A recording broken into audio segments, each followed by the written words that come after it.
akwaba ene ma chesronko nana Ediana ba afi nyamre na chia asanteman Ediana ba me da ase yes AkomaFM me da mo ase okay nana ma Mcbrown ama usua kwada so ni this year I mean kwada so this year kwada so ni abaya me fie na maba no okay nti me chia me nuanu mu e wo ha omo mu tie me omo mu teka mu omo mu odwa so omo mu abrochire omo mu waga na ha nyina emu mpanyimfo sure mofra nkokra emrewa ene mi ti penso nyina sada wona senso sa yes me chia wono na me da wase okay for nana Mcbrown said the Kuma City 2 Ghana ha nyina said o ma support me dwuma ma ye free me sha se bepem ne sure na Kuma so aso mi mu ehun se o mu de hie ne me yeah me ba Kuma se koda bia na ya na edu ba bia o se o do hu sie kaka ende pa de o se o ma nipa nyina hu no na wa amamu ani inti no ene de AkomaFM akonyo ametisuwe me ba ya me ye nchiemu a yes eye nchiemu a boni bia ni ho yeah me ba chia Kumase man adehie nyina me nuamu nyina me chechia mo ma me mo na maka kire mu nyina se afishia pa okay o kire nyame adoma Mother's Day okay na Mother's Day no enu enti na de me nante anadwo no ba ye nya bibia na eza pese obedi no won kan ho da bi o tie mi o misrewo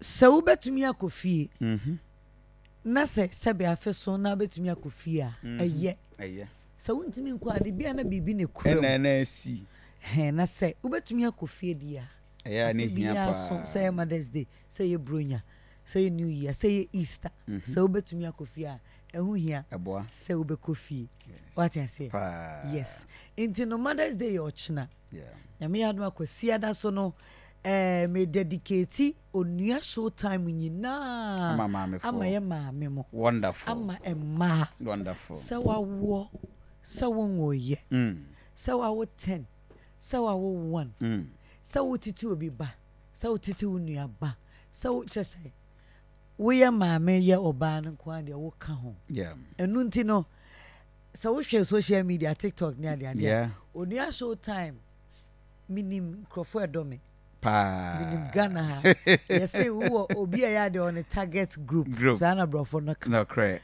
but media me whom say I am made in Ghana and so I'm for every Ghanaian oh yeah because me no man ko bonyum baby an buy man ko yesi ni baby me yen heya titi ufri heya na radia dom inti de bia me ya de na metumi dia me try say me de me na ba ko besia nanso onua show time dwumedie no me ye magana fo okay manya Kumase fo nko manya mankran fo nko me ye magana fo inti my madwin say me de onua show time no be ko bronu bia so me ka bronu bia me kire region okay mantam dunsia ne ye ko baabia mantam dunsia ne ye ko baabia and I'm happy that right from Accra start every Kumase mantam dunsia de ko baabia na so kira wo hwa medical da ba so great wonderful what you say okay na mre no yetia nti enura no ene infansa nansa no ye de ko nenam nkra dwadwadwadwa bebre from anopa ko si enwumre aso ene ye nuamu di agro ene maame mu di nko e wo stage no so omo eto nwuma wo ne was so lovely one say every day is an opportunity for somebody it is oh yeah I run na wotete wache na and run na ma bresi I was way yi anwro mo na wote wache na mze hey amani ayi me nua ba ko because na be di na mse hwe unim wansa aduane ya di anwansa toto mo pa ya di abedu sa adaro so akoto kuku o echire horo and so sa new town na mse hey new town me nua be me hu koko na ma me ni neat and I'm to Debbie. Was watching so neshi. Yes. Inti set once never boss who. So when you say as long as I didn't send there, Medi. Anybody a crack got for the person. Baby at Mura. Zungutna, no better. Yes. Escafort now near better. Just say every level I met me fit into that level. And that is great. Once the sound, no matter height, I already do it. And that is the greatest thing. Bible so much. That's the greatest thing. So by now, me Kyle days ago, console radio from new. Now because Obi I would need more because oh, I know be I would do no nyana. But you worked for it. Yes. Trust me. I mean, you worked for it. Why a BBB? Now, I'm Mcbrown newspapers. Not on newspaper, really there. But traditional heritage. Traditional heritage. Yes. And Opebia, now I said, try to know what the exercise. I know the bank also. No, the bank. Kofi, when you need that, the Fred, we review, mammy. And Opebia on one another. And Opebia. Oh, yeah, dear. I'm sure. Radiadum. So, and now I pay a santimemu ya ba ye free him fine and ye mamma musha. Okay, ye frase. Okay, Kumasi de Aka say yeah. Say yeah, you see yes at the public brain and Kwamu. No cray. And Yano no Kuma. Yes. Na Mother's Day. Okay. I want no name raining tea. Yeah. My bread papa. Obebre. My bread. And every time I make it to watch it, no. I feel me say many bread because for about 2 weeks ni men die. I know. For about 2 weeks, me 5 hours, 6 hours. And it's a Ghana for do bring me a ho nanya me pijawo. We make say hey and you work for it. Me feel say yes. Ghana for the Tuameka. Yes, I was Ghana me feel say me opportunity ne dey meet me. Me any power me to me nyina. Dabi. And I me so me kasa me pepepe oh.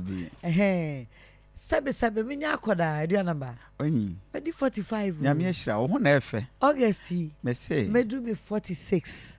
Wow. I'm always proud to say my age because I've worked through the age. And you don't look it. I'm trying. You don't look it. Trust me, because we are 25. I mean, maximum 31. Now, and my cry. One more was 16. You had there. One my year. Debut. Okay, be an hour was count 10 units. I think so. I'm a beer. I'm a beer. Okay, mum. Okay, we're Premiania. If you are Premiania, I'm telling you. What did the whole fitting grab? Because you were Premen in the Wisconsin. The war was cancelled and shut down, but we're Premiania. I think so. If you grab him, and there is true. What saw her who saw your free grab him? Yeah. And yet, Sabi, Bibiani, dear Hujim. Sure.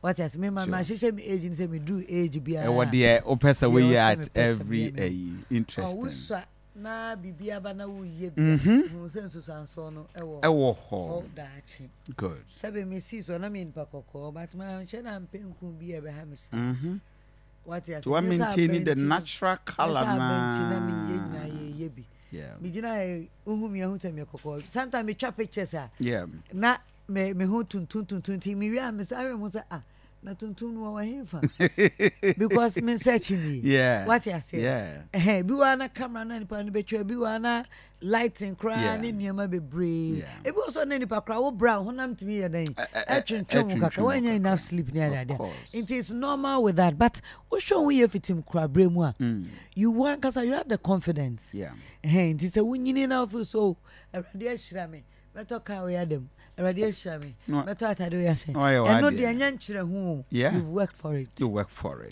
so by na ma bayi asante man wo de efa na na man nyira ha sei ai e pesa me tisi dwom and then pesa me tisi abonten wow me free radio so a wo be kan news ana de obe bia me ko bantama dwom me Florida ko bantama dwom me ko Florida na me nya mesi kejetia so emre no na me ni ahode se betwetwe me bebre sa me sa no fit and then so cry me da areas bibro cry or hininti a blocking it pesa me tisi bantama dwom okay me wia me tesi mountain so bia no I lucky no we share na we share me e be di nkomo afa onua show time ho no cry ye wia be mu akwanya ama waka wo maame de wa ye ya o de na ye o fe ai no nti wo china ma mi mo o de be ma no o be ka kire wonderful eno achi no de ye gira so acha wade ani so utimi ka onia show time. Yeah. Who near my 50 say a shas, Okay.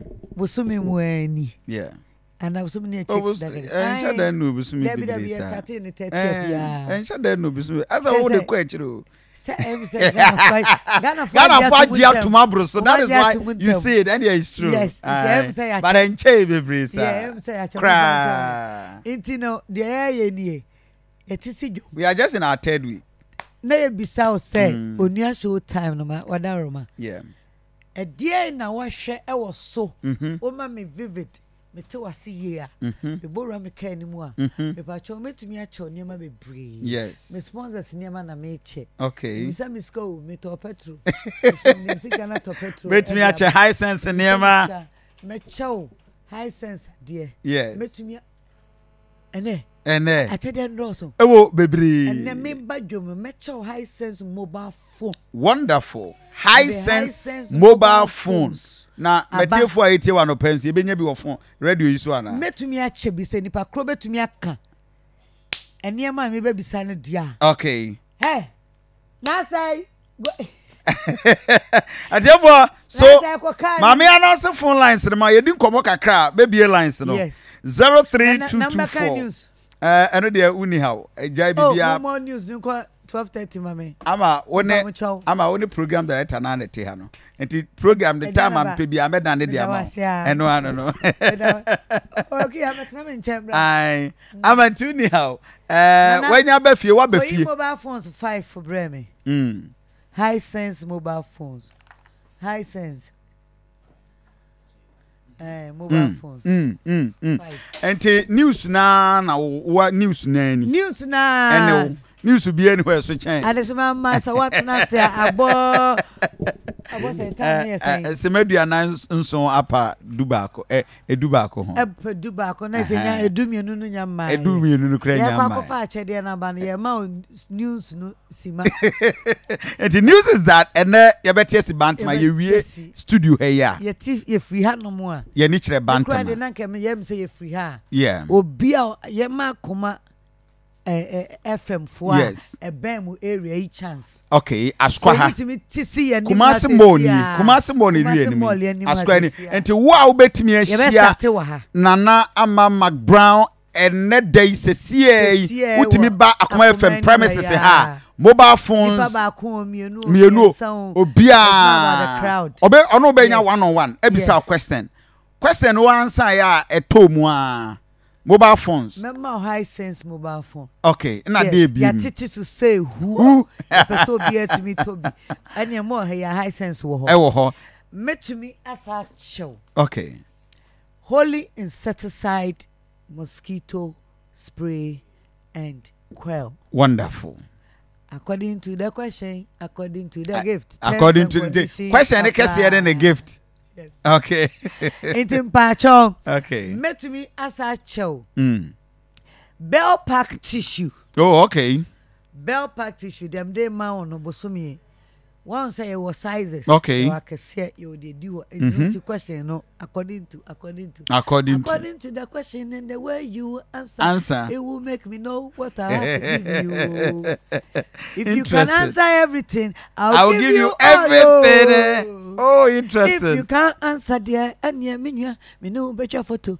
Na mama, bye bye. Bye bye. What you want to say? I don't know. I agree with you. So, over to me, Abba, direct up to Kumasi more. Akoma 87.9 for your premises here, and Uber do ya question be nana ma baby sawa be trying to write no and one say the achede na mam so free bantama yes ehim fam yem ne ani kire me free bantama no a yes ani bo kakra be den ani bo akwetiri mu wo de anya ni nyina oni ni mo ni nyina because anya ni ma ni nyina na me be ko okay ba metie se kwada sujom na me ne me ma me mo so akodi enti kwada sujom fo ntwen kwada sujom fo so and that time bi ebesi bia no na ma beduru kuma kuma se kwada sujom yes wonderful me wia na no me che holy insecticide spray boxes for traffic mu won cry wonderful me imagine say me ye bi wo Kumasi oh okay enti me wia me ko traffic mu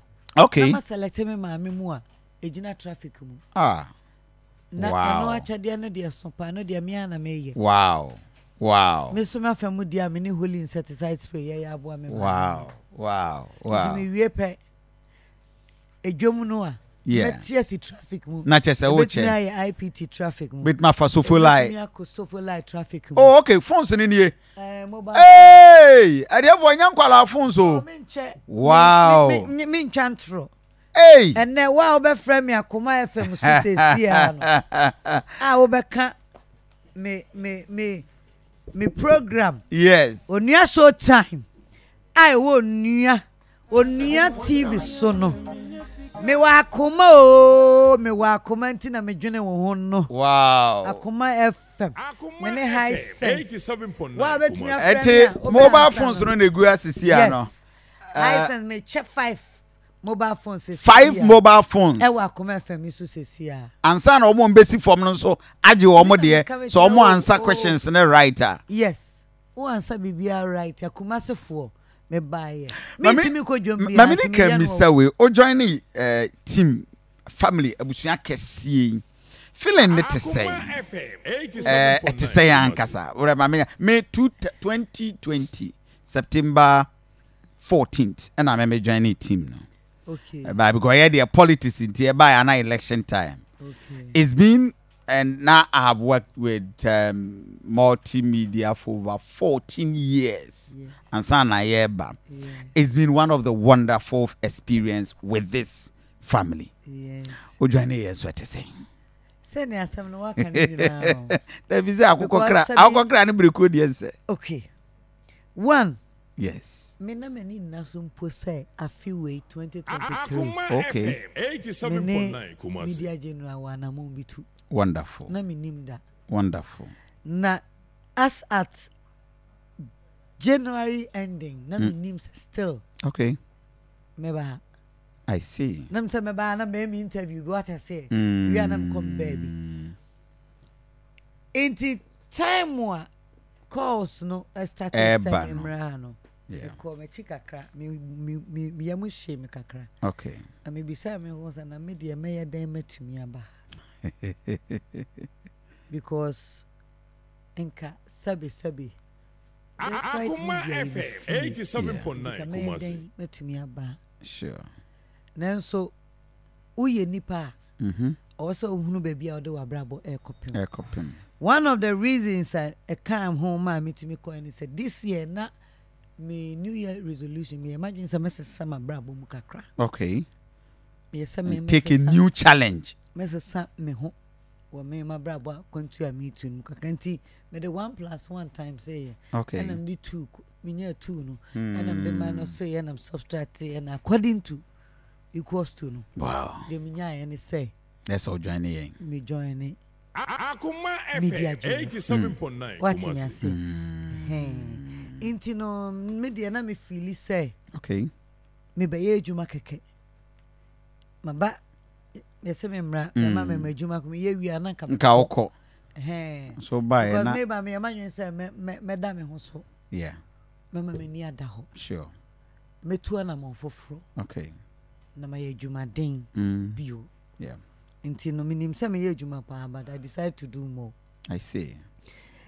Na me be joining media general no. Mani agi. Yes. Me nkasa nche. I know. Mani agi. I know. Sarah dey say be come home. No mama me. Na say ni je na tena ho a. Na de me ba ya ye nyina nkabom no a obi age me fefe so enye sa. Wonderful. Erade ma minim de foforo. Na ade ba ko a me na me pesa me ye pa no. Me ba ya me hu say onua TV. Yeah. Onua FM. Ya dwene ho. Pa na so oh okay. Yes, I mean so. Any o say me take up that challenge. Na me dwen. Ye ma me no mo so. Na me dwene Ghana for general. Okay. Inti me ye ma dwen say me the tagline no be kan. AkomaFM 87.9 Kumasi. Line no na de connect no. That is why I came motivate up with more. A team. Okay. We sat down and I said, no, I want to do this. Okay. Help me. I think it's a good thing to do. Wonderful. And they were like, yes.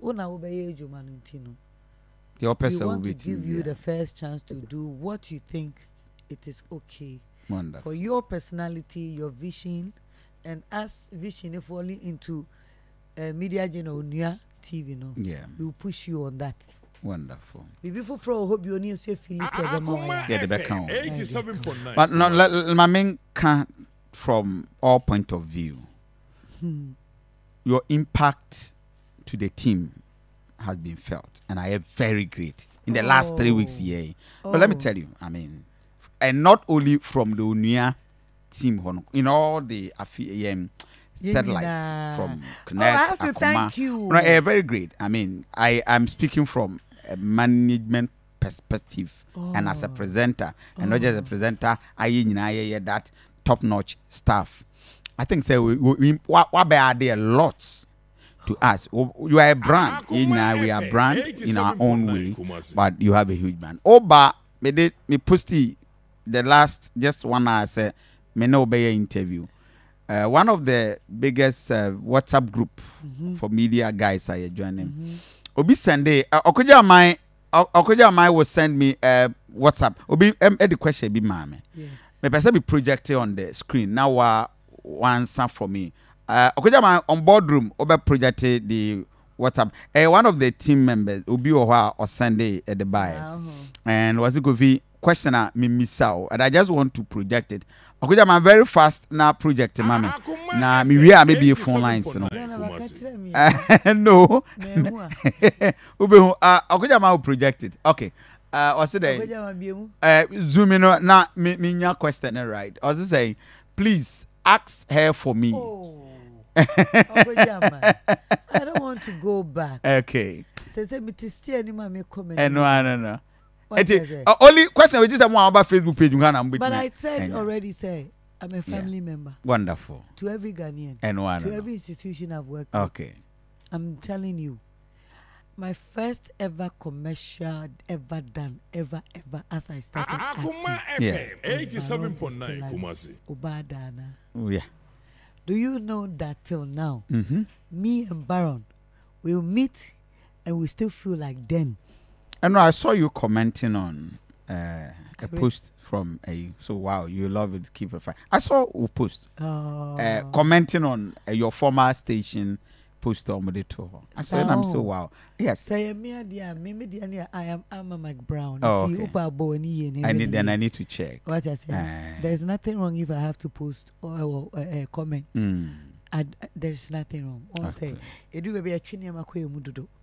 You are such a great person. 87.9 Anything now why anything now why now ko him. So asante man Mwankasa munua ba nana Mcbrown ewo ha or chat 03224 98035 and 0243 114497. Yeah, egu ha mo am Facebook page. On Obi a we exams na for crown. Media general brand.